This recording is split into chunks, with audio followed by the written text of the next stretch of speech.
ایک سوال یہاں کیا جاتا ہے کہ فقہ کے بہت سارے مسائل ایسے ہیں جو کہ قرآن کریم اور حدیث پاک کے خلاف ہیں، تو آپ فقہ کو لے لیتے ہیں اور قرآن کریم اور حدیث پاک کو چھوڑ دیتے ہیں۔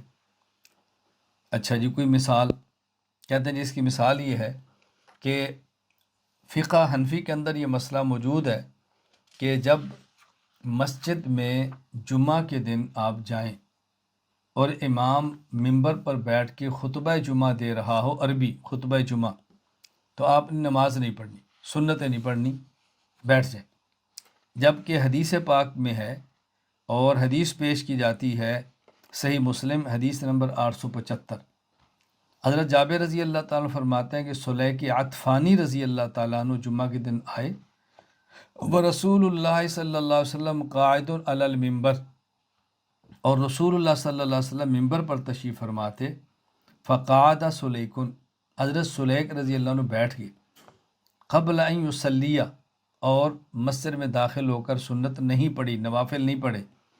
رسول اکرم صلی اللہ علیہ وسلم فرمایا، ارکعت رکعتین، تو نے 2 رکعت مسجد میں داخل ہو کر پڑھے ہیں؟ قال لا، فرمایا نہیں۔ آپ نے فرمایا قم فرکعہما، کھڑے ہو جاؤ اور پڑھو۔ تو کہتے ہیں حدیث میں صاف موجود ہے کہ صحابی نے نہیں پڑھے، رسول اللہ صلی اللہ علیہ وسلم نے پڑھوائے۔ اور فقہ حنفی میں ہے کہ جب مسجد میں آئیں تو آپ نوافل نہ پڑھیں۔ تو یہ فقہ کا مسئلہ ہے جو کہ حدیث پاک کے خلاف ہے، جو آپ اچھی طرح ذہن نشین فرما لیں۔ میں کہتا ہوں کہ فقہ کا کوئی مسئلہ جو مفتہ بہی ہو، قرآن اور حدیث کے خلاف نہیں ہوتا۔ ہاں کبھی قرآن اور حدیث کے خلاف نظر آتا ہے، اور جب آپ فقہا سے پوچھیں گے تو وہ آپ کو بتائیں گے، اور قرآن حدیث کے خلاف آپ کو نظر بھی نہیں آئے گا۔ مثلا یہی مسئلہ دیکھیں، اب رسول اکرم صلی اللہ علیہ وسلم کی ایک حدیث اس معترض اور سائل کے سامنے اور باقی حدیث اس کے علم میں نہیں ہے۔ حدیث پاک موجود ہے مجمع الزوائد، باب فی من یدخل المسجد والامام یخطب، حدیث نمبر 3120، علامہ نور الدین علی بن ابو بکر الہیثمی رحمہ اللہ، وفات 807 ہجری۔ عبداللہ بن عمر رضی اللہ عنہما فرماتے ہیں، سمعت النبی صلی اللہ علیہ وسلم یقول، اذا دخل احدکم المسجد والامام علی المنبر فلا صلاۃ ولا کلام حتی یفرغ الامام، جب تم میں سے کوئی ایک مسجد میں داخل ہو اور امام منبر پر موجود ہو تو پھر نماز بھی نہیں پڑھنی اور کوئی بات بھی نہیں کرنی یہاں تک کہ امام خطبے سے فارغ ہو جائے۔ تو یہاں رسول اللہ صلی اللہ علیہ وسلم نے ایک اصول بیان فرما دیا۔ اچھا، سوال یہ ہے کہ جب آپ نے اصول بیان فرما دیا تو آپ نے صحابی کیوں فرمایا کہ تو پڑھ؟ اب جواب ذہن نشین فرما لیں کہ ایک قانون ہوتا ہے اور ایک ہوتی ہے خصوصیت۔ اس حدیث پاک میں اللہ کے نبی نے قانون بتا دیا کہ تم نے جب امام خطبہ دے رہا ہو ممبر پر بیٹھ جائے تو آپ نے سنت یا نوافل نہیں پڑھنے، اور وہ جو اس صحابی نے کیا تھا وہ قانون سے الگ استثناء اور صحابی کی خصوصیت تھی۔ چنانچہ علامہ علاء الدین ابو بکر بن مسعود بن احمد القاسانی رحمہ اللہ، وفات 587 ہجری، بدائع الصنائع میں فرماتے ہیں، کان سلیق رضی اللہ عنہ مخصوصاً بذالک، یہ ان کی خصوصیت تھی۔ قانون الگ ہوتا ہے اور خصوصیت الگ ہوتی ہے، یہ بات اچھی طرح ذہن نشین فرما لیں۔ اب دیکھیں قانون کیا ہے کہ کوئی شخص بیک وقت 4 سے زیادہ نکاح نہ کرے۔ رسول اکرم صلی اللہ علیہ وسلم خصوصیت ہے کہ آپ نے بیک وقت 9 نکاح فرمائے ہیں، خصوصیت الگ ہے اور قانون الگ ہے، تو یہ خصوصیت ہے۔ حدیث پاک ہے، من شاہد لہ خزیمہ، کہ جس کیس اور مقدمہ میں خزیمہ گواہ بن جائے، فوہ حسب، وہ 2 کی جگہ پر اکیلا کافی ہے، یہ خصوصیت ہے۔ خصوصیت الگ ہے اور قانون الگ ہے، یہ بات اچھی طرح ذہن نشین فرما لیں۔ تو قانون یہی ہے کہ جب امام خطبے کے لیے ممبر پر بیٹھ جائے تو اس وقت نماز نہ پڑھیں، سنت نہ پڑھیں، نوافل نہ پڑھیں۔ حضرت سلیق رضی اللہ تعالیٰ نے جو اجازت دی تھی تو یہ ان کی خصوصیت تھی۔ یہاں میں آپ کی خدمت میں ایک واقعہ پیش کرتا ہوں اس بات کو اچھی طرح سمجھانے کے لیے تاکہ بات سمجھیں۔ میں مکہ مکرمہ میں تھا، مجھے ایک ساتھی ملا اور اس نے کہا جی میں نے امام ابو حنیفہ رحمہ اللہ تعالیٰ کا ایک قول پڑھا ہے اور پھر میں نے فقہ کا مسئلہ پڑھا ہے، تو میں نے فقہ حنفی کو چھوڑ دیا ہے اور میں اہل حدیث ہو گیا۔ میں نے کہا یہ قول کون سا ہے اور وہ مسئلہ کون سا ہے جس نے آپ کو تقلید سے نکال دیے؟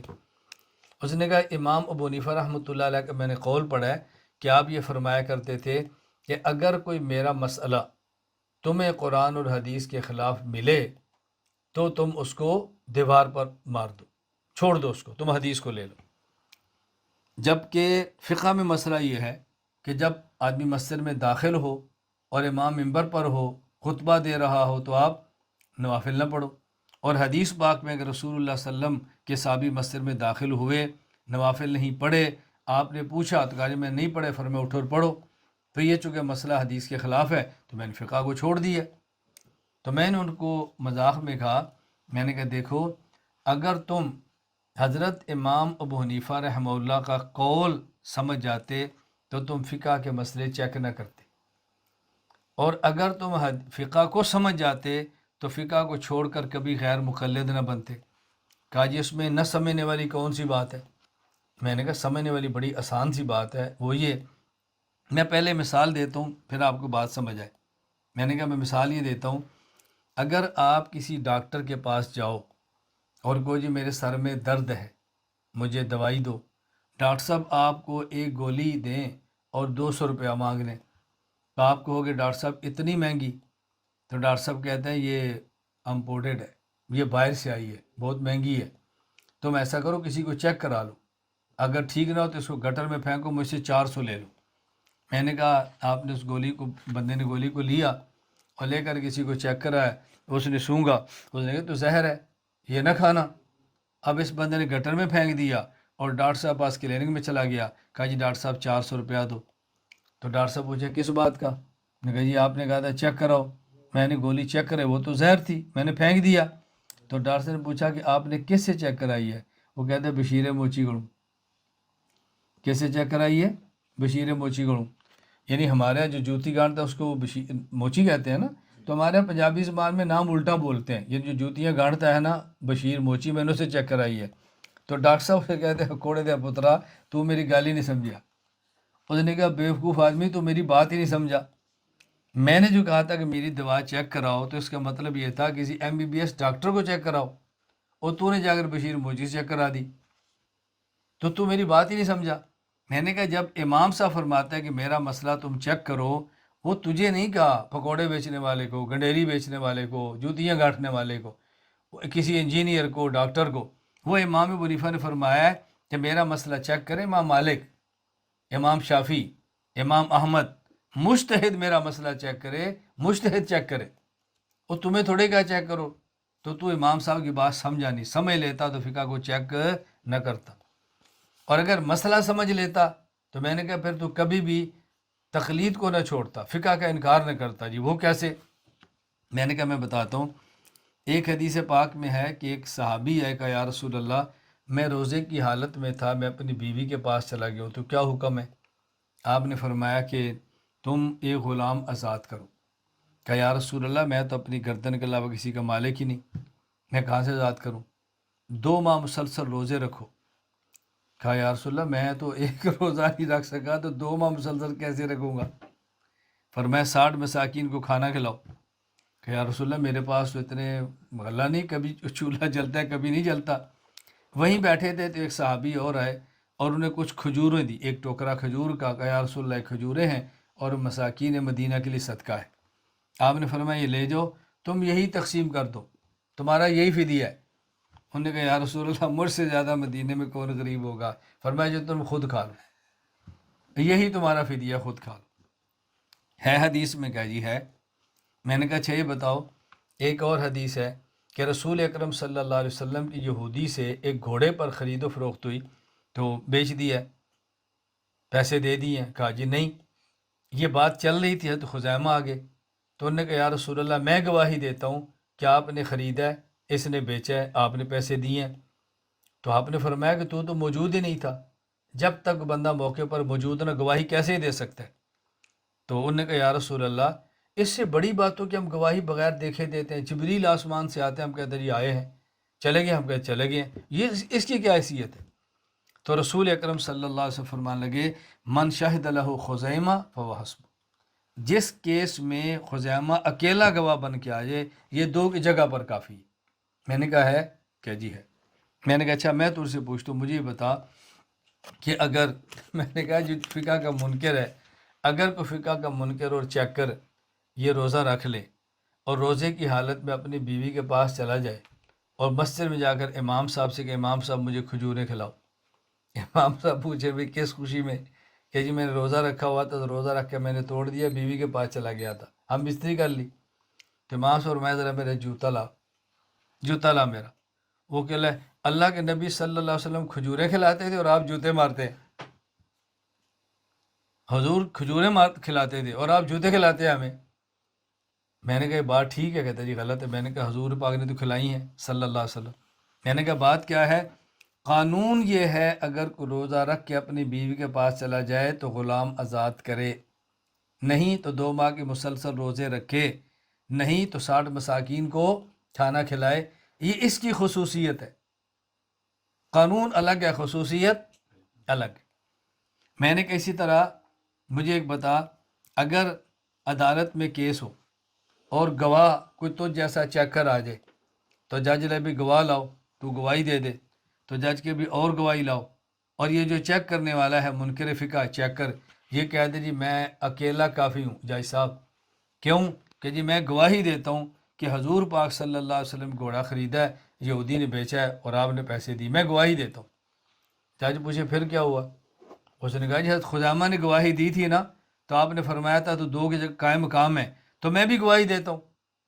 میں نے کہا بات ٹھیک ہے. کہتے جی نہیں. میں نے کہا کیوں نہیں؟ کہا دیکھو قانون یہی ہے کہ مقدمے میں مدعی کے حق میں فیصلہ تب ہوگا جب گواہ 2 ہوں، اور یہ حضرت خزیمہ کی خصوصیت ہے، حضرت خزیمہ کی خصوصیت ہے. تو میں نے کہا اسی طرح قانون یہی ہے کہ جب مسجد میں داخل ہوں جمعہ کے دن اور امام ممبر پر بیٹھا ہو تو اللہ کے نبی نے قانون بیان فرما دیا اذا دخل احدکم المسجد والامام ولا الممبر فلا صلاۃ ولا کلام حتی یفرغ الامام. پھر آپ نے نماز نہیں پڑھنی، پھر بیٹھ جائے جب تک کہ امام خطبے سے فارغ نہیں ہوتا، کوئی نماز نہیں، بیٹھے رہو. یہ قانون ہے. صحابی کو اس قانون کا پتہ تھا، وہ مسجد میں آئے اور انہیں نہیں پڑھے. تو آپ نے فرمایا تو نے پڑھے ہیں؟ کہا جی نہیں. فرمایا کھڑے ہو کے پڑھ. اب سوال ہے کہ ان کی خصوصیت کیوں تھی؟ محدثین نے لکھا ہے کہ صحابی رسول صلی اللہ علیہ وسلم کی غربت تھی اور ان کے اوپر چادر ایسی تھی جس کو دیکھنے سے معلوم ہوتا ہے کہ مالی حالت کمزور ہے. تو جب مجمع میں آپ نے ان کو کھڑا کیا، سب نے دیکھا کون ہے، تو ان کی مالی حالت کا پتہ چلا، تو صحابی رسول کا تعاون ہو گیا. یہ ان کی خصوصیت. تو قانون الگ ہوتا ہے، خصوصیت الگ ہوتی ہے. تو میں بات کیا سمجھا رہا تھا کہ کبھی بھی کوئی مسئلہ فقہ کے خلاف نہیں ہوتا. ہاں کوئی بھی مسئلہ قرآن حدیث کے خلاف ہوتا نہیں، کبھی قرآن حدیث کے خلاف نظر آتا ہے. جب نظر آئے تو پھر آپ اہل نظر سے علاج کروائیں. میں کئی بار یہ بات کہا کرتا ہوں کہ ہمارا کوئی عقیدہ مسئلہ قرآن حدیث کے خلاف ہے نہیں. کبھی کبھی قرآن حدیث کے خلاف نظر آتا ہے، جب نظر آئے تو اہل نظر سے نظر کا علاج کرو. ہم بحمد اللہ تعالی دلائل کی درسگاہ بھی رکھتے ہیں اور نظر کے علاج کی خانقاہ بھی رکھتے ہیں.